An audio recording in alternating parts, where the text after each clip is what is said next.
I think they can improve greatly, but by how much could take them from a team that's a real dangerous team in the Big Ten to a team that is a legitimate college football playoff contender.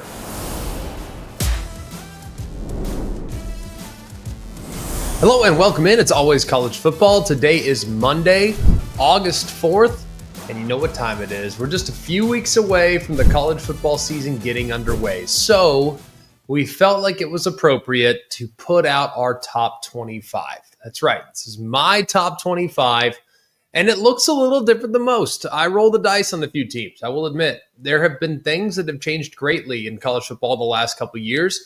I feel like continuity, but upside, coaching continuity, returning starters, all the stuff that used to matter, you can just throw it out the window in some cases nowadays. It's harder than ever to put together a top 25. That's why we take as much time as humanly possible before we actually put this out into the world. We could do it in the spring. We could do it in January like many others and probably generate a bunch of views and clicks. But man, live, I feel like if I put my top 25 together in February and did it again in August, it looked very, very different. And I wouldn't want to get those two things confused. So we do it just once a year. It's the first week of August. So it's time to hold our feet to the fire. We're going to have some fun today. I want to begin by saying, if your team is not listed here in our top 25, that does not mean that we don't think you can make the college football playoff. I am of the belief this year that at least 36 teams are capable of making the CFP. 12-team playoff with how the world's kind of adjusted and how teams can kind of reinvent themselves year over year. You can go from the outhouse to the penthouse in just one season, see Arizona State from just a year ago, and you can go from the penthouse to the outhouse in just one season, see Oklahoma State from just a year ago. So it should be a very exciting process, but don't lose hope if you're not listed here today, because we will adjust and adapt as the season goes along. But this is what we got right now here on August 4th. Let's kick things off with team number 25.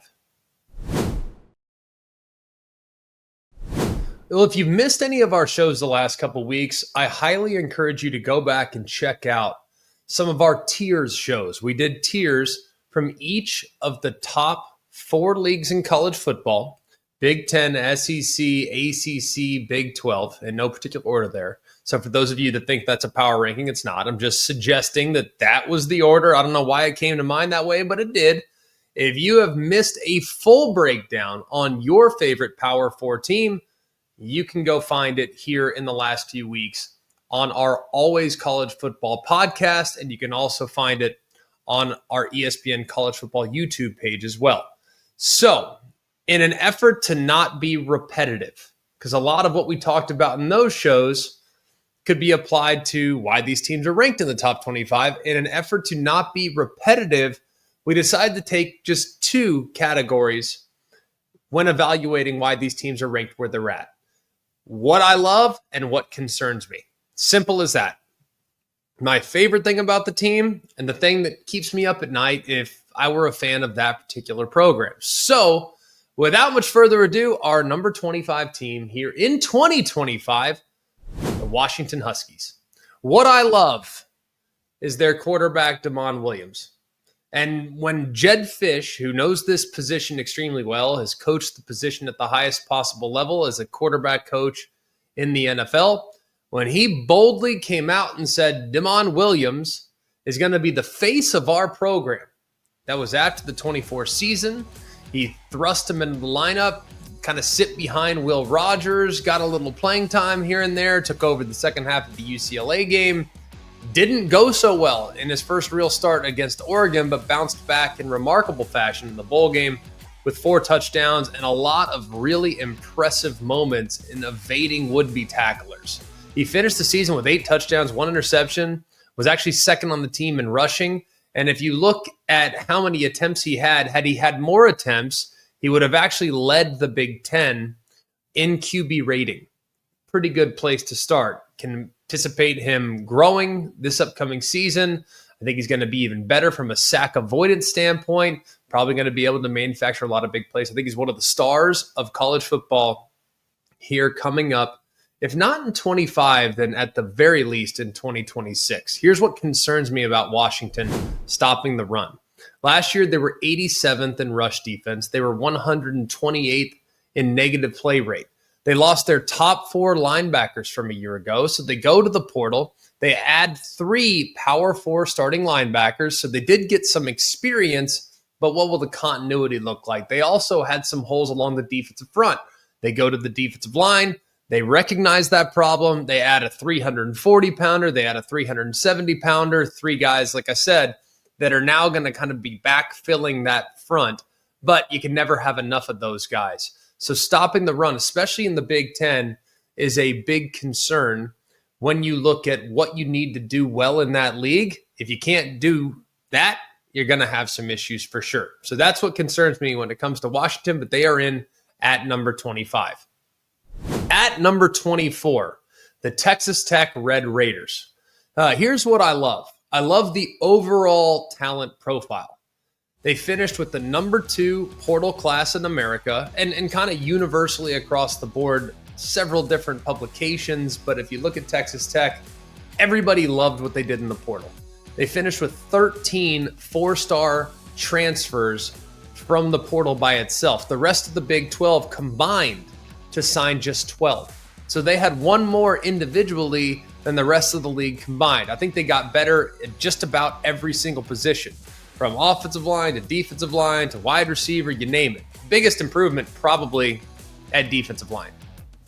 Last year they struggled when it came to generating pressure. Last year they struggled when limiting explosive plays. They go out and they bring in some impactful transfers in David Bailey, Romello Height. Those kind of the 2 headliners, but a few others that can all be in the rotation to help fortify the trenches defensively. But it wasn't just on the defensive side. They also did it on the offensive side as well. They added 4 big-time offensive line transfers to kind of strengthen and shore up that side of the ball, and also to kind of help their quarterback, Baron Morton, stay healthy and finish the season this upcoming season, which is a massive point of emphasis for them. What concerns me is continuity. Now, I know they added talent. That's great. And you have to appreciate and acknowledge the contributions that their collective has made in thrusting Texas Tech into the conversation for some blue chip prospects, not just at the high school level, but at the transfer portal as well. But when you have 21 players coming in by way of the transfer portal, that's a significant number. Granted, we already talked about the fact that 13 of those are 4-star or better, but that's a lot of turnover from one year to the next. You also have 18 high school seniors that will be part of the team this upcoming year as well. That's 39 new players. And if you look at Joey McGuire, he's preached this, and every other coach that has leaned heavily on the portal has preached we have to protect continuity and culture. And when you have a bunch of guys that are kind of new and maybe things don't go real well early, does finger pointing ensue? Does it become challenging? Does it become a fractured situation? Usually when you're relying on guys that are kind of homegrown, the buy-in is automatic. But when you're bringing in guys for just 1 year, maybe the buy-in isn't as significant. So that is a concern for me, but the overall talent profile lands Texas Tech at number 24. At number 23, it's the Baylor Bears. And there's a lot to like about this team, but what I went with first is the returning offensive production. They bring back 9 of their 11 starters on the offensive side. That is a group that finished 6th nationally in total offense overall. I love their 1-2 punch at running back. Bryson Washington is a top 10 back in America. Dawson Pendergrass, if he was starting, he'd be one of the better backs in America as well. And those 2 guys, one of only just a handful of teams to have a 1,000-yard rusher in Washington and a 600-plus yard rusher in Pendergrass. They're both back, and I think that's going to be significant to build around what should be a very potent passing attack with Sawyer Robertson back at quarterback. Became the starting quarterback just a few games in and went on a pretty significant tear. The guy was fantastic. Replaced Daquan Finn, went on to throw for over 3,000 yards, 28 touchdowns, had some breakout games, especially against Texas Tech, and eventually landed one of the, I guess, highest grades amongst all Big 12 quarterbacks last year. He is one of my top 8 quarterbacks coming back this season. I expect him to be a little bit more mobile this year. He was a little banged up at times last year, And in the first 8 starts, he was averaging about 30, 35 rushing yards a game. In the end, he was averaging negative yardage per game running the football. So expect his mobility to be utilized a little bit more. 4 of their 5 are back up front on offense, and they added some marquee transfers in the portal to strengthen their weaponry on the perimeter. So I love what Baylor brings back offensively. Here's what concerns me: allowing a lot of explosive plays defensively. Last year, they were 127th nationally at limiting explosive passing attack, and their secondary was a significant weakness. Now, 3 of the 5 starters are back, and here's hoping they can kind of get going a little bit, and that continuity will carry over. They do have a couple big-time players, and who can forget the Hail Mary they gave up to Colorado at the end of the game? They have that pass go incomplete. It's well defended. They might have found their way into the Big 12 title game. Unfortunately for Baylor, that pass was caught. Colorado charges to a really nice season, and Baylor is left out, but they finished remarkably strong, and I would expect them to pick up right where they left off at the end of the regular season last year. So very bullish on Baylor, which is why they land at number 23. We'll move next to the Illini of Illinois, the Fighting Illini. They are number 22. What I love are all the returning starters that they have on both sides of the ball. Offensively, they bring back 8, including their quarterback, Luke Altmaier, who made some significant strides last year, especially on some of the downfield throws against the blitz packages that he saw throughout the season. He had a better plan. He had a better understanding of what Barry Looney wanted him to be offensively. He was also really good down the stretch in the fourth quarter. I do think there's areas where he can improve. Ball security, probably the number one area that he needs to get better at. He led the Big Ten with 11 fumbles last year, but he probably won't be under a whole lot of pressure, at least you'd hope, with an entire offensive line that returns intact, a really deep running back room with 3 guys that can play. Got to figure out how to replace Pat Bryant and Zachary Franklin at wide receiver, but you got to like what they've done in the portal as well, adding Hudson Clement from West Virginia, who can take the top off the defense as well. Defensively, they bring back 8 as well, and that's pretty dang impressive, but even more impressive that they were able to add 3 more Big Ten starters, all from Wisconsin, to fill voids in the front 7. Their entire secondary returns. That was a top 40 pass defense last year, so I think the returning continuity for the Illini could have them as a real dark horse there in the Big Ten. What concerns me for Illinois is expectations. Expectations, and this will come up a few times this year. It's nice to be kind of over in the corner. No one's really paying attention to you, and you're just churning out win after win after win. But when you win 10 games a year ago for only the 5th time in school history, you finish the season with a win over an SEC team in the bowl game. They beat 4 ranked opponents for the first time in nearly 20 years. Last year, they could kind of fly under the radar. That's not the case anymore. Now they're going to have every single team's attention on their schedule. Ohio State comes to them on October 11th. USC comes to them on September 27th. They're at Washington on October 25th, and they're at Indiana on September 20th. Those are 4 teams that I all think will and should be ranked this year, and they'll be up for the task when they have the Illini on that upcoming Saturday. At number 21 are the Tennessee Volunteers. And this is a team that if you were to ask me about Tennessee a few weeks ago, I don't think I would have had them in the top 25. But I'm starting to feel a little bit better about what Josh Heupel and company bring back this year. And part of that has to do with what I love, and that's their front 7 defensively. If you look at the surface of what they had last year, you see James Pierce. You see the first-round pick there on the end of the line of scrimmage that at any given point could end the game, take over the game, and cause major disruption for the opposing offense. They also lost a bunch of other guys on the interior, where 3 of their top 4 from a year ago are gone. Then you got to dive a little bit deeper. And you look at Tim Banks, the defensive coordinator, and his history of playing 10, 11, 12 guys along the defensive front, how to kind of keep guys fresh, but also accelerate the development of some of their young guys. And now you see some young guys who are poised, I think, for a potential breakout season. Bryson Eason, there on the interior is a big-time star. He might be an all-American candidate by season's end. Jackson Moy, as a freshman last year, made a lot of really nice plays. You got a 5-star in David Hobbs that can add some firepower. Their number 2 edge rusher from a year ago, Joshua Josephs, he's now going to be thrust into that lead role. And you got other 5-stars that are waiting for their opportunity, like Dominic Bailey, Jordan Ross, others that they're all really confident in. So I think the defensive front remains a strength. Then you go to the second level where Arian Carter and Jeremiah Thielander both return at running back. Both were kind of thrust into action last year when Keenan Peely was lost for the season. So those guys got a lot of reps and a lot of goodwill built up with how they played in Tim Banks' system last year. So I love their front seven defensively. What concerns me is their quarterback. And this is not an indictment on Joey Aguilar, because I've seen Joey Aguilar in college football play high-level football. It was a couple years ago.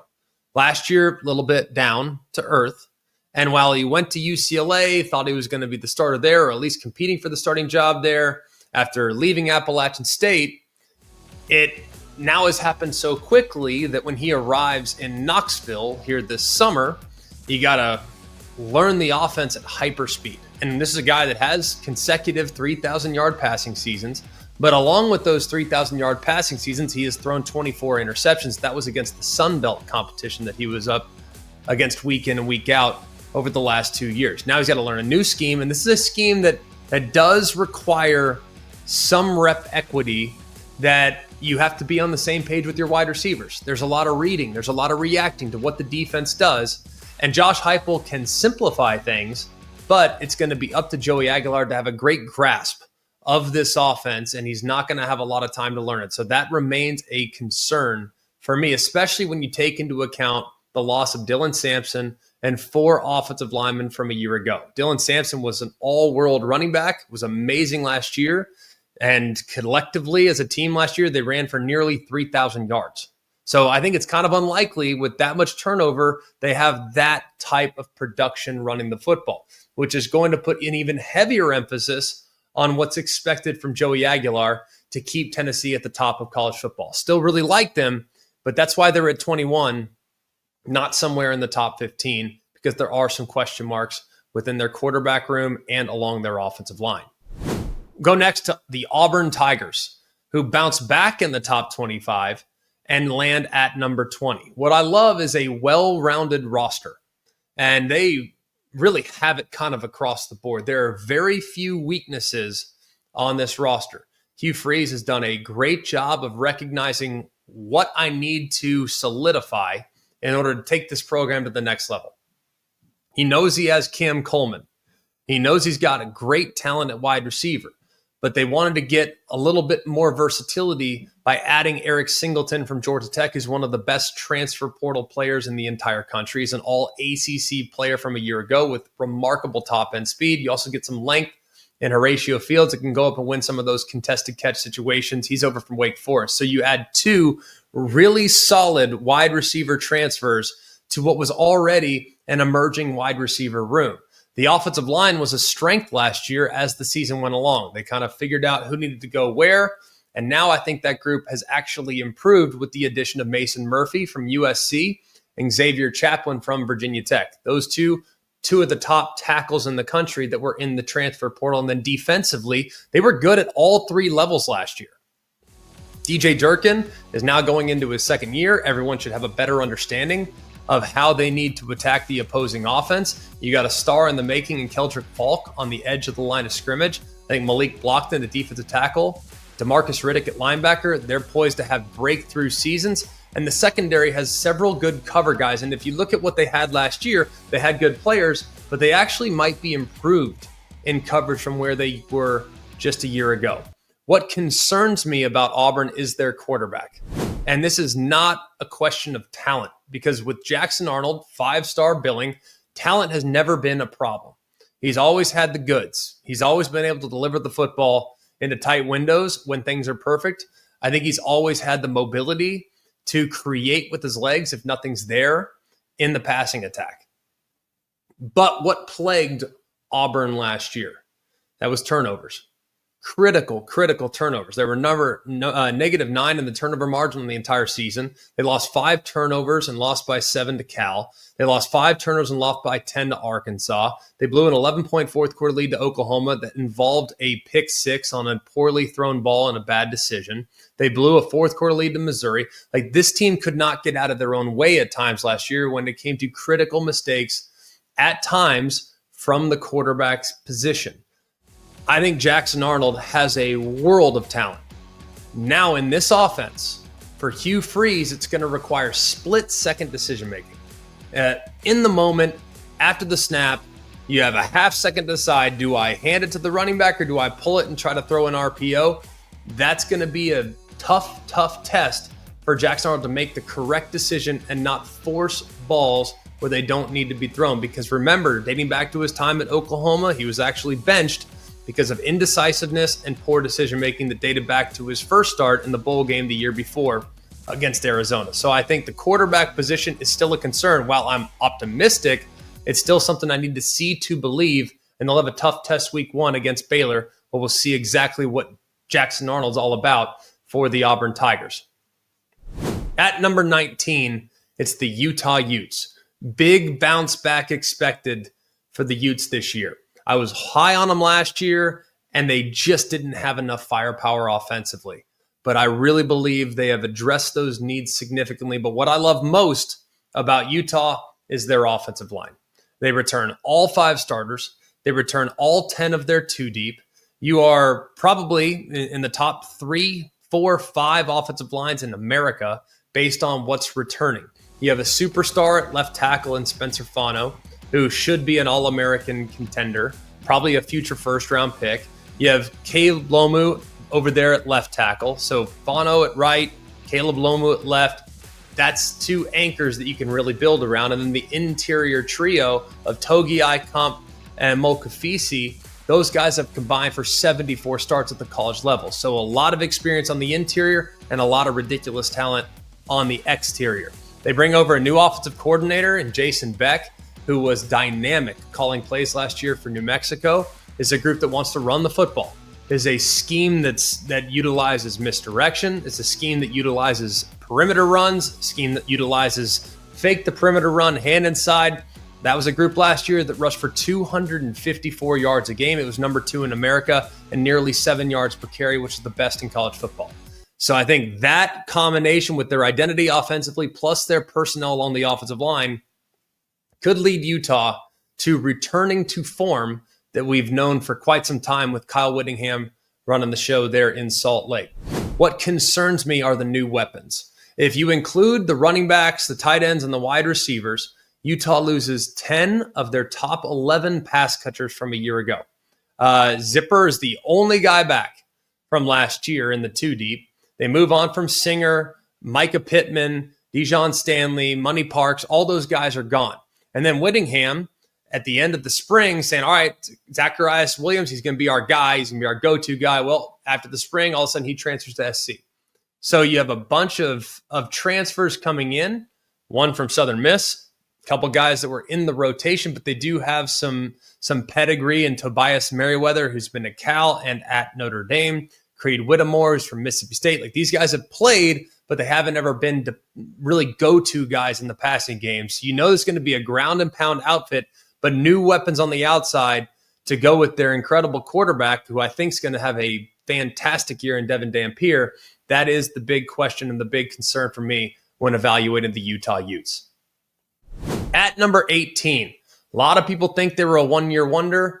I am not in that group of people. I believe the Indiana Hoosiers will back up what they did this past season. And I don't know if the record will be quite as good as 11-1, but I do think they absolutely have the capabilities of getting back into the playoff mix with what returns and some of the additions that they've made. What I love is their quarterback, Fernando Mendoza. Now, he'll take over after starring at Cal last year, threw for over 3,000 yards, 70% completion.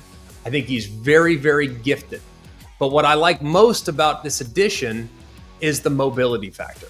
For as good as Curtis Rourke was last year, there was something missing with this Indiana offense. Now, he made quick decisions. He was accurate on the football. He threw a great catchable ball to the outside to their outstanding wide receivers, Elijah Surratt and Omar Cooper, who are both back. But he was statuesque, and that made things challenging from time to time. And with Fernando Mendoza's mobility, that could open up a whole new world of what Indiana will ultimately be offensively. So very bullish on their quarterback, his mobility, and how there won't be any drop off year over year, even though there is a new starter that is being thrust in for the Hoosiers. What concerns me is the turnover along the defensive line. Mikal Kamara is back, which is a great place to start. He was highly productive last year en route to an All-American campaign, one of the best defensive linemen we've seen from Indiana in at least 20 years. So there's reason to believe that he can build on what he did last year. He had 10 sacks, 15 TFLs, and was fantastic. Here's the problem. He's kind of the only really well-known commodity back. So when an offense is preparing to play against Indiana, they no longer have to worry about the two guys on the interior in James Carpenter and CJ West. Now they can focus a lot of their attention on Mikal Kamara. And if you can kind of account for him, maybe that production will drop just a little bit. Going to be huge that they get an awful lot out of their two G5 transfers, Dominic Ratliff from Texas State and Osea Wheeler from Western Kentucky, to kind of step in there along the interior. They also have a couple of freshmen, a couple other transfers that might be filling in there. So they've tried to fortify it, but that's a lot of turnover. And that was a real position of strength last year en route to what was a remarkable first year for Curt Cignetti. On to number 17, and it's the Ole Miss Rebels. There's a lot to like about what they have offensively. That's why I say what I love is their firepower. Austin Simmons is going to be thrust into the starting lineup. And guys, I am not at all concerned about this young man's talent. I think he's got a very, very gifted release. He's a naturally accurate passer. Lefty, the ball flies out of his hands, and it was on display last year in what was an impossible situation. Hey, guess what? Georgia's in town. Why don't you just come off the bench in the second drive, lead a 10-play, 75-yard drive in the rain?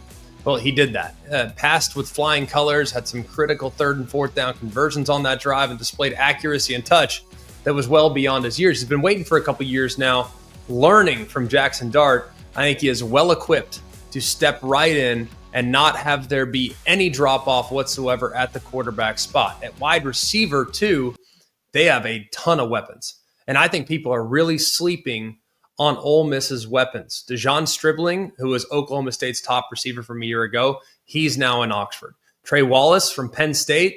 A lot of people talked about how Penn State underutilized their wide receivers last year. Well, if I go back to Keandre Lambert-Smith, who transferred from Penn State to Auburn last year, had nearly 1,000 yards receiving. Well, they said the same thing about Keandre Lambert-Smith.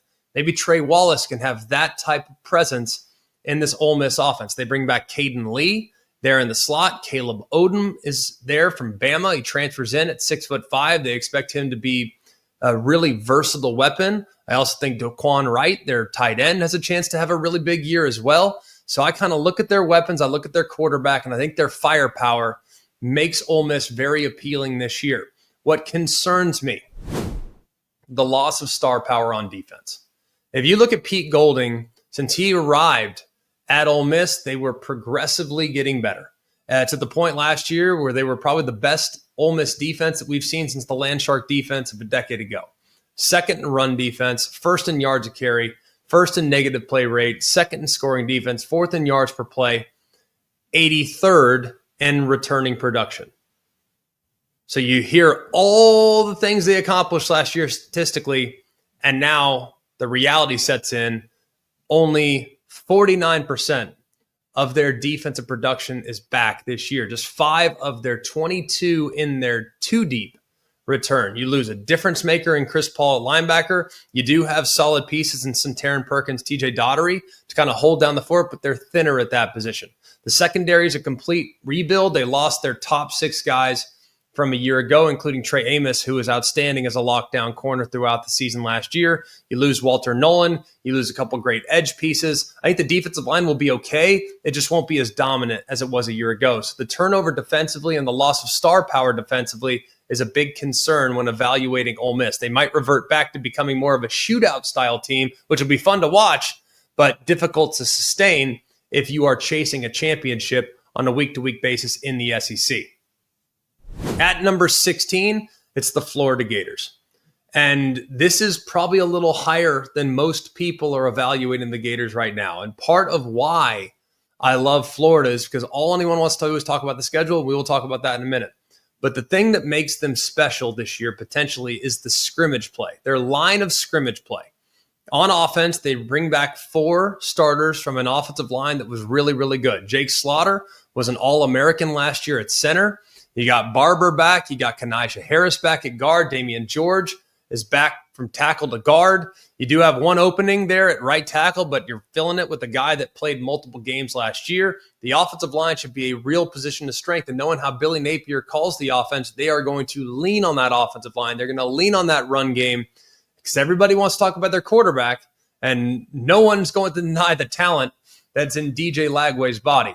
But it's the run game that's really going to make this engine go and make Florida a difficult team to defend on a week-to-week basis. But not to be overshadowed is what they have coming back on the defensive line as well.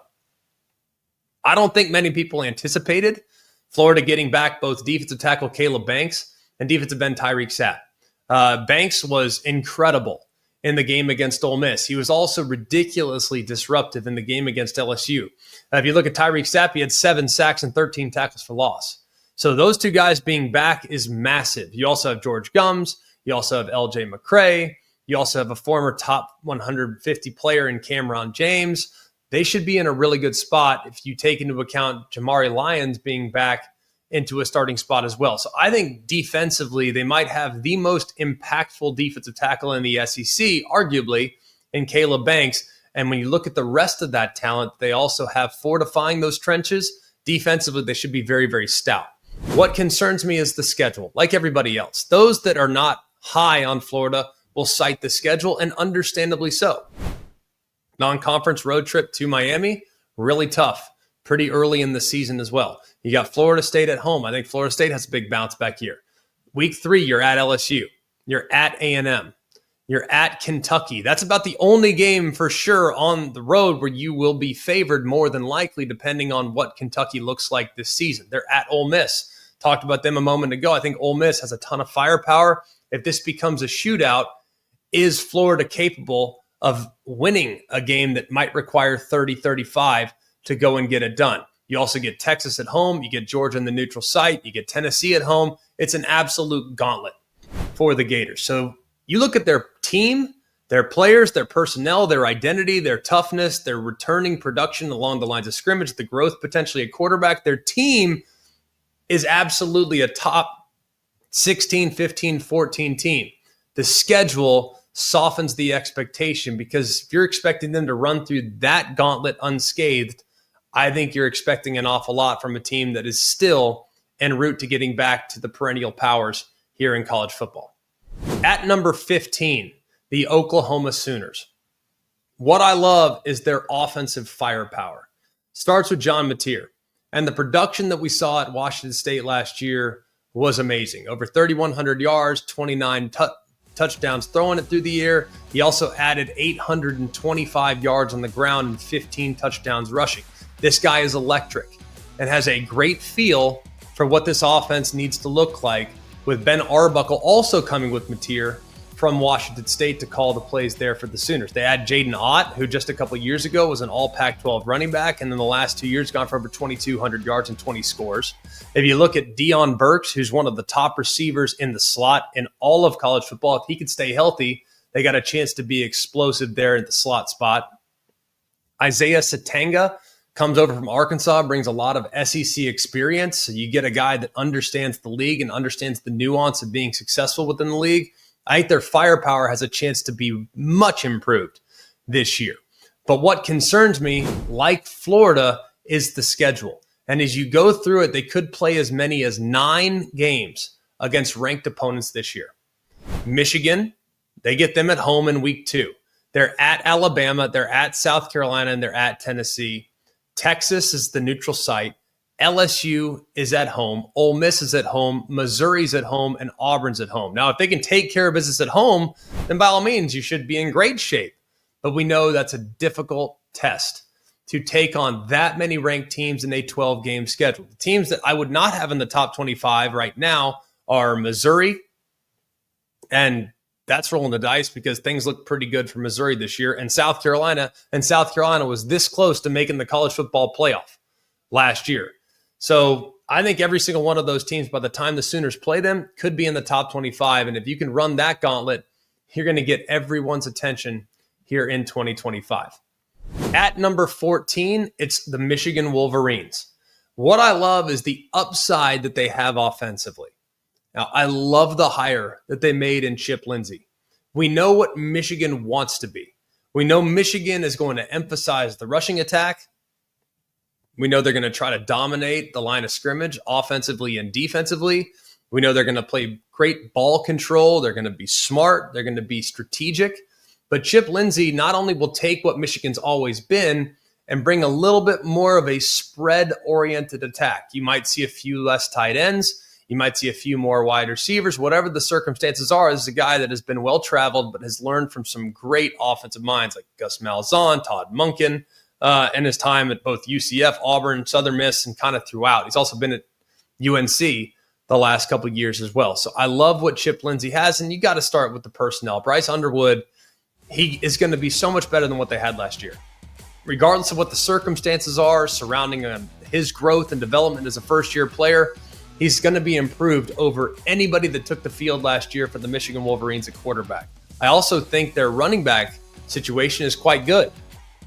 Love the addition of Justice Haynes from Alabama, who averaged over 6 yards of carry and didn't get a ton of touches at Bama, but is really well suited for what this offense needs to be. Jordan Marshall did a great job in the bowl game, was extremely elusive and did some special things. That's a great spot to start. Do have some questions about some other spots on the offense, but the upside is there with the addition of Bryce Underwood and the possible 1-2 punch that they have at running back when combined with what Chip Lindsey is going to bring as the offensive coordinator. What concerns me is the turnover along the defensive line. Now, if you look at last year's defensive line, you can make the case it was as good as we've seen from Michigan in a really, really long time. We know that Mason Graham became a unanimous All-American. We know Kenneth Grant and Josiah Stewart with all Big Ten players. Graham and Grant, the tackle duo, were amazing, right? We also know the edge that Stewart lived up to and the difference he made on a play-in, play-out basis is significant. Now, they do have good players. You have Derek Moore back. You have Rayshon Benny back. Those guys could likely rise to the occasion. Go out, get a couple transfer players from Clemson and Trey Williams, Damon Payne from Alabama. Those guys are going to be good, but I know, having watched both Williams and Payne the last couple of years, they're not at all what we saw from Grant and Graham a year ago or the last 2 years. So the turnover along the defensive line is something I'll be watching very closely, because that has been by far the strength of the team the last 2 years defensively. And if they are not nearly as good as they were the last 2 years, will there be a drop-off in their run defense, and will there be a drop-off overall in how teams attack that front seven defensively? At number 13, it's the Texas A&M Aggies. Here's what I love. I love their run game. Now, Texas A&M returned all 5 of their starting offensive linemen from a year ago. They also returned 2 more guys that could have gone to be starters elsewhere, instead decided to stay at A&M and be in the rotation just one play away or get some reps here and there throughout the season.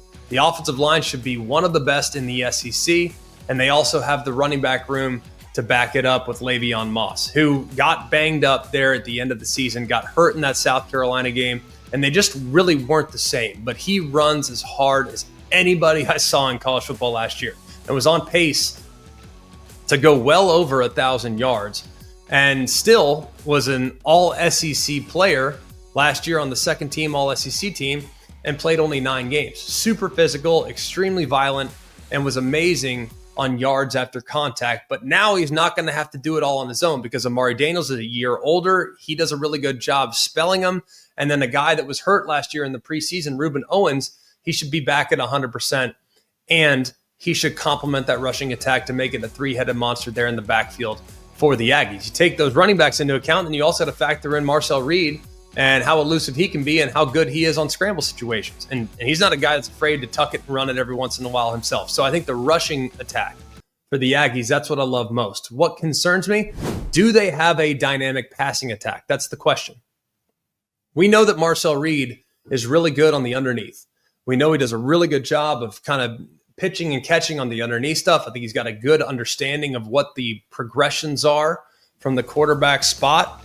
But now it's about taking the next step in the intermediate game, taking the next step on the deep ball. When you look at kind of the Mendoza line, you get beyond 10 yards, 15 yards, that's when his productivity and accuracy dropped off a little bit, which is to be expected. Young player. He has really nice weapons in Casey Concepcion, who transfers over from NC State, and Mario Craver from Mississippi State. This passing attack, there might be games where they have to win it through the air. And can Marcel Reed deliver those games? I think he might be able to, but that is a question mark for me coming into the season. At number 12, it's the Arizona State Sun Devils. What I love is their quarterback. Sam Leavitt burst onto the scene last year. In the preseason, we're sitting there wondering, hey, who's going to be the guy for Arizona State? And frankly, we didn't spend a ton of time on Arizona State because the expectations just weren't that high. Well, he went from being a guy that we weren't sure would be the guy to being one of the best players in the entire country at his position. And if you look at my top 10 quarterbacks this year that are returning in college football, I have him at number 3. He was second team All Big 12 behind Heisman finalist Shedeur Sanders and should be in a great spot going into this upcoming season with the return of his number 1 wide receiver and a veteran offensive line. Now, Jordan Tyson being back is huge. He was great in the second half of the season last year, ended up becoming an All-American according to some publications, but he was lost there at the end of the season, and we didn't get to see him throughout the playoff spot. So him returning is big. Everyone wants to talk about the running back situation. I think they'll be fine at running back. They'll just probably spread the ball a little bit more. It was all Cam Scatteraboo last year. Now it might be 2 or 3 deep at the running back spot, but it's Sam Leavitt. He's the guy that could take this team to the next level and win that playoff game that they could not win a year ago. What concerns me is the schedule. If you look at their schedule last year, and while the Big 12, we've talked about it for a long time, very, very wide league where, okay, yes, Arizona State, they're number 1 for me by a decent sized margin, but the league is extremely wide. And I'm going to rank the teams 1 through 16. I think Arizona State, removing them from the conversation, I think they play 5 of the top 6 teams in the Big 12, and 3 of those 5 games are on the road. The only team they avoid is Kansas State. They're at Baylor. TCU comes to them. They're at Utah. Texas Tech comes to them, and they're at Iowa State. They also have to go on the road early in the season to Mississippi State, who's probably going to be a significantly improved outfit as well. So I think the schedule is really challenging. Another thing, too, when evaluating Arizona State, much of what made them very special last year was that us against the world mentality. That chip on the shoulder, no one believes in us, no one thinks we can do it, we were picked to finish last in the Big 12, what have you. That was a rallying cry. That was galvanizing for the Sun Devils. Now it's a completely different approach. Everyone's telling them how great they are. Can they maintain that edge that propelled them to the top of the sport last year, giving the Texas Longhorns all they want there in the postseason? I think can, but it's going to require great leadership from the quarterback spot and great leadership from Kenny Dillingham, their head coach. I really like Arizona State this year. I have them by a wide margin in the Big 12. I have them at number 12 overall in college football heading into 25. At number 11, this one might surprise you, but just sit down and hear me out, please. The USC Trojans. Now, what I love are their weapons. These guys have weapons all over the field. And it starts at quarterback. We think Mayava at quarterback, his mobility and the way he played down the stretch, some of the throws that he executed down the stretch were ridiculously impressive. Now he's got an entire offseason to develop rapport with his wide receivers, who are excellent. More on them in just a moment. And a better understanding of how Lincoln Riley wants him to execute the offense. I think Mayava has a chance to have a breakthrough type of season for the USC Trojans. And part of why I'm so optimistic about his growth is because of his personnel that surrounds him.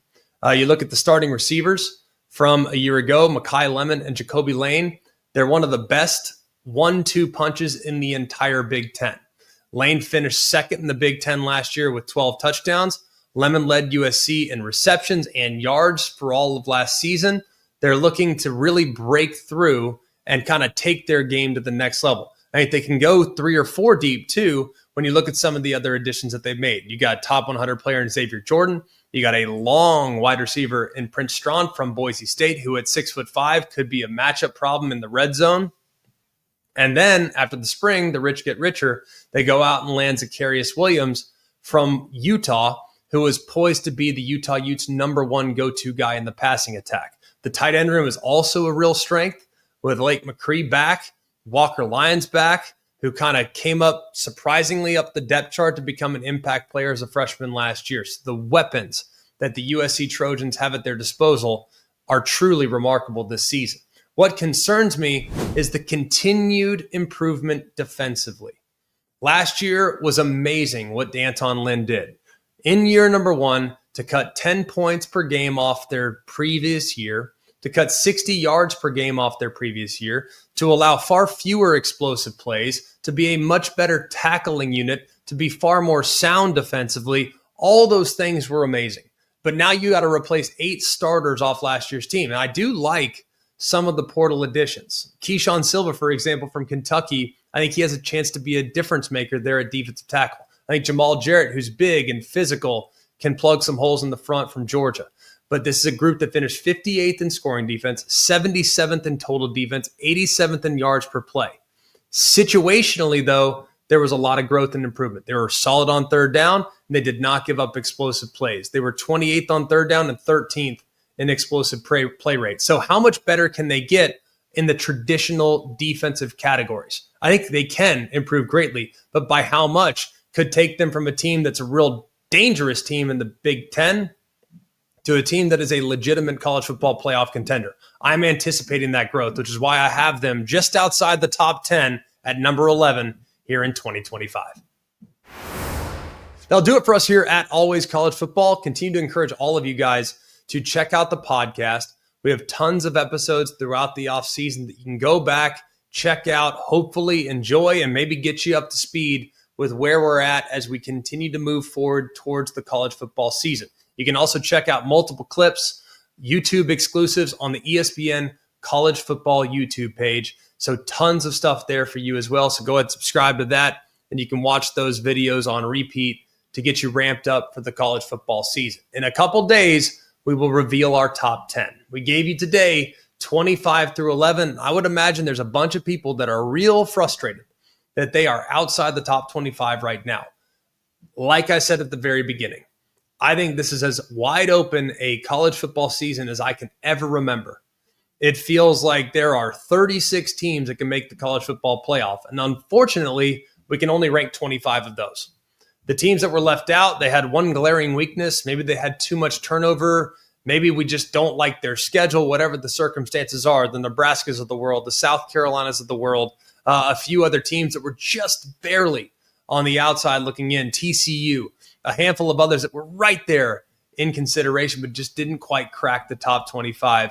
But I can still be bullish on some of those teams. And if there's one thing we learned from last year, you can come from a team that's predicted to finish last in their league and make the college football playoff and give the team that ends up finishing second, third, fourth in the country all they want in that college football playoff game. So lots to look forward to, and still a top 10 to reveal here in just a couple days on Always College Football. So for all of us here at ACF, for Mark, Jake, Jack, the other Jack, intern Sam, I'm Greg. We hope you have an amazing day, and remember, it's always college football. Hey guys, it's Greg McElroy. Thanks for watching Always College Football. Make sure you like, rate, and subscribe to ESPN's YouTube channel and wherever you listen to your podcasts.